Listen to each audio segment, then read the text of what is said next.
যে দরদ নিয়ে তার একটা আলাদা প্ল্যান আছে।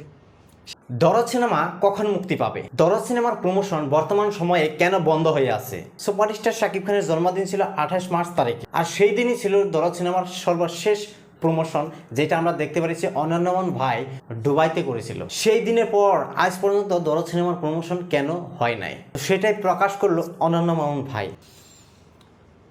সাকিব খান মানেই সুপারস্টার, সাকিব খান মানেই তার আশেপাশে কেউ থাকতে পারবে না। এটা হচ্ছে রাজকুমারের সবচেয়ে বড় রিভিউ করি। আসলে দরদ কিন্তু অনন্য মামুনের ছবি না, দরদ সাকিব খানের ছবি। তো অ্যাকচুয়ালি সাকিব ভাই ডিসিশন নিবে যে দরদ কবে রিলিজ হবে, এটার ব্যাপারে আমরা কেউ কিছু বলতে চাই না। আমি দুবাই থেকে এসে ডিরেক্ট ভাইয়ার বাসায় গেছি, 2-3 ঘন্টা অনেক আলোচনা হয়েছে আমাদের মধ্যে। তো যাই হোক, এখন ভাইয়ার ছবি ভাইয়া যেদিন বলবে মামুন রিলিজ করে দাও, ওই দিনই রিলিজ করে দিব। রিলিজ ডেট একমাত্র আমাদের সাকিব ভাই বলতে পারবেন যে দরদ কবে রিলিজ হবে।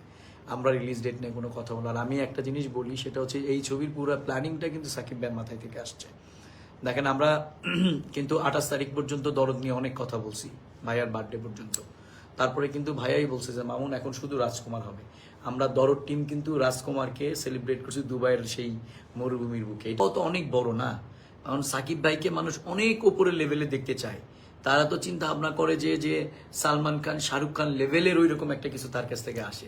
তো এই আশায় যখন একটু ঘাটতি হয়, ওই যে বলে না যে যে আদর করতে পারে সেই তো শাসন করবে। তো যারা সাকিব ভাইকে ভালোবাসে, তারা যদি কোনো কন্টেন্ট নিয়ে একটু ঝামেলা, তারা তো রাগ করবেই। এটাকে পজিটিভলি দেখা উচিত, ব্যাপার না। সাকিব ভাইয়ের কাছে তার প্রত্যেকটা কন্টেন্ট খুব ভালো কন্টেন্ট এবং গভীরতা থেকেই সে ভালোবাসে। আর এই তো বললাম যে দরদ নিয়ে তার একটা আলাদা প্ল্যান আছে, সেটা সেই বলবে। কারণ আমাকে এখন পুরো গাইড করে, আমি যে 2-3টা কথা বলতাম ঈদের 2-3 দিন আগে যাওয়ার পরে সুন্দর মতো করে বুঝাই দিয়ে টাইট দিয়ে ছেড়ে দিছে। এখন আর কিচ্ছু করার নাই, এখন আমাকে চুপচাপ থাকতে হবে। আর এই যে মানে রাজকুমার যেহেতু এখন চলতেছে, এখন তো আমরা কোনো আলোচনায় ঢুকবো না। সবাই সাপোর্ট দেন, রাজকুমারটাকে অনেক ভালো করেন। কারণ অ্যাকচুয়ালি এটাই নিয়ম, আজকে রাজকুমার যত ভালো যাবে, দরদ তত ভালো ব্যবসা করবে, সাকিব ভাইয়ের পরের ছবি আরো ভালো ব্যবসা করবে। বন্ধুরা, আপনারা তো শুনতে পারলেন যে দরদ সিনেমার প্রমোশন কেন বর্তমান সময়ে বন্ধ হয়ে আছে, আর দরদ সিনেমা কখন রিলিজ পাবে। এখানে কিন্তু স্পষ্টভাবে অনন্য মামুন ভাই বলে দিচ্ছে যে দরদ সিনেমা আমার নয়, দরদ সিনেমা হচ্ছে সুপারস্টার শাকিব খানের। সুপারস্টার শাকিব খান যখন বলবে তখনই আমি রিলিজ করে দেবো। আর হ্যাঁ, এখানে কিন্তু আরও একটা কথা বলছে যে দরদ সিনেমার প্রমোশন বন্ধ কেন হয়ে আছে বর্তমান সময়ে। সুপারস্টার শাকিব খানের কথা মতোই অনন্য মামুন ভাই দরদ সিনেমার প্রমোশন বর্তমান সময়ে বন্ধ করে রাখছে, কারণ বর্তমান সময়টা হচ্ছে রাজকুমারের।